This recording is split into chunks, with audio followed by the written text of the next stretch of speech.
एकदा एका जंगलात नदीच्या काठावर असलेल्या जांभळाच्या झाडावर एक माकड राहत होती.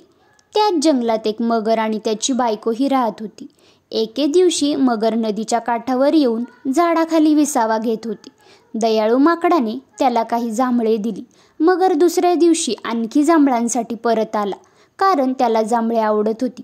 जसजसे दिवस जाऊ लागले तसतसे मगर आणि माकड चांगले मित्र बनले.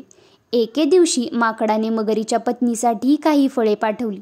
तिने जांभळे खाल्ली आणि तिला ती आवडलीही, पण तिला मत्सर वाटत होता, कारण तिला तिच्या नवऱ्याने माकडासोबत वेळ घालवणे अजिबात आवडत नव्हते. तिने आपल्या पतीला सांगितले, जर फळे इतके रसाळ असतील तर माकडाचे हृदय किती गोड असेल, मला माकडाचे हृदय मिळवून दे. मगरीला आपल्या मित्राला मारायचे नव्हते, पण पर्याय नव्हता.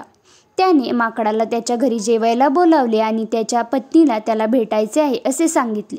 माकड आनंदी होते, पण पोहता येत नव्हते, म्हणून मगरीने त्याला पाठीवर घेतले.